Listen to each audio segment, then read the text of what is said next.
We got the phone call that we were going to get Jacob about, I don't know, 2 or 3 weeks before he was actually born. We were on the waiting list for about 9 months. So, you know, it was just very exciting. I called Keith and the time just flew, and we went to bed the night before, and I was thinking, this is the last night we're going to be, you know, without a child. It was obviously the happiest day of my life. Just the anticipation of having a child after approximately 7 years of not being able to conceive a child of your own was pretty awesome. And awesome it was.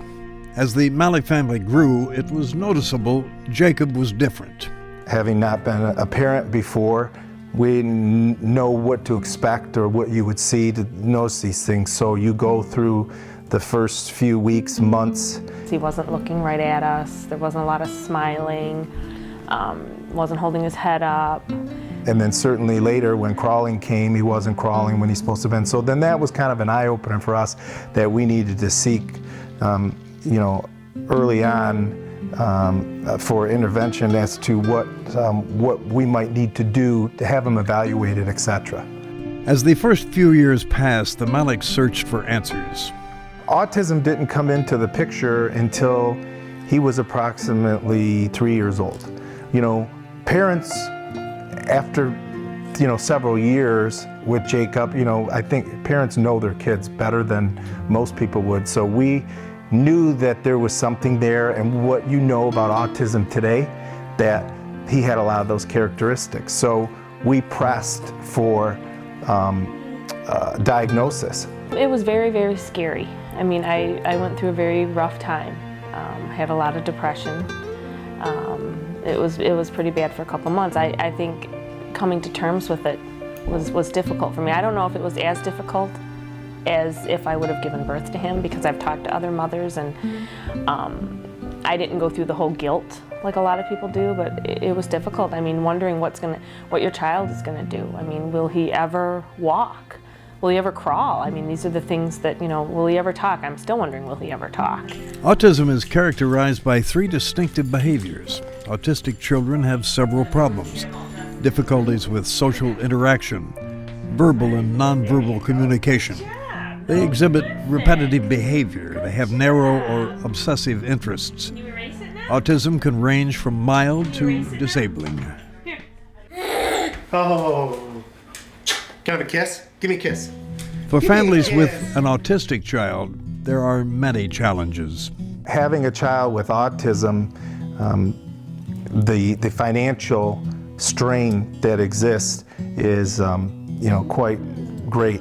You know, it's expensive to raise, you know, children in general, but the treatments that are needed, like biomedical treatments, supplements that are readily available, in-home therapy, respite care, exams and the surgeries, because these kids are more prone to just different things. Jake's had numerous surgeries with his eyes. He's had tubes in his ears 2 different times, extensive earaches and things like that. So the costs that go along with that exceed $25,000 a year, in addition to what the regular costs you have in raising a child. So what began as a dream became a reality in 2008 as the Friends of Jacob Foundation was formed, striving to turn dreams into realities and challenges into achievements. Jody and I started the Friends of Jacob Foundation in September of 2008. We wanted a legacy for him when we're not here. We wanted him to have a voice even though he didn't speak. And that was kind of the idea behind it. Secondly, we wanted to help other people and provide something that didn't exist. The services are out there at other places, but no one's providing the funds. And you know, you won't go to those services if you don't have the funds. I mean, there's Jack's Place, the Judson Center, those are great, and they help to some degree, and they've helped us. But there's still dollars, you know, to be paid for those services, and you know, you don't have it. So we hope to, in time, provide yearly grants for specific families in need that would pay these medical bills and what have you. Every child should have the opportunity to go to the greatest place on earth. We wanted to create a vehicle so these families could go and have a normal family vacation like anybody else, and that it would be paid for completely. Their flights, their meals would be planned properly because of special diets. And we would all go together at one time, so you don't have the stresses of flying on a commercial airline with your child that may not behave as what you would want them to with 200 other strangers on the plane. I think it's just going to be amazing what it's going to do for people. I mean, I've met, since Keith started this, so many people who can be affected by this, who this can help. So, I'm just really proud of him for the idea, and I can't believe how it's taken off. The overall response on the foundation since it started has been tremendous. I can't even describe.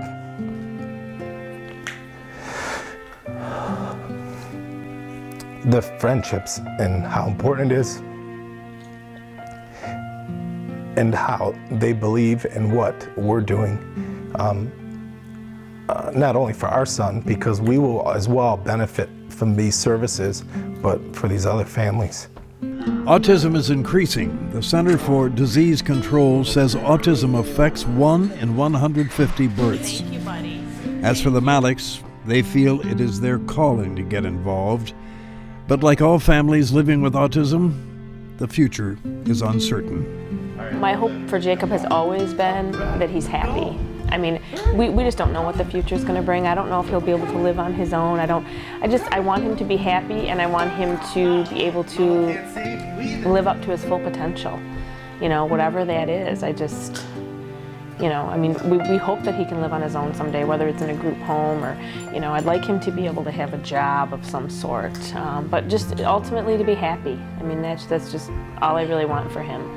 So, and it's scary to think about what the future holds, but, Jacob's just brought such unconditional love. I mean, he doesn't talk, he doesn't give back a lot of the things that a normal child gives back, but he just gives so much more. I mean, I have met so many incredible people because of Jacob. I mean, if he wasn't in my life, I wouldn't have half the friends I have. And patience, I mean, he just teaches me patience every day, and just how to be such a proud mother. I mean, sometimes I'm just on cloud 9 for the entire day just because he does the littlest thing. I can't imagine life without him. He means the world to me, and this is a quest to provide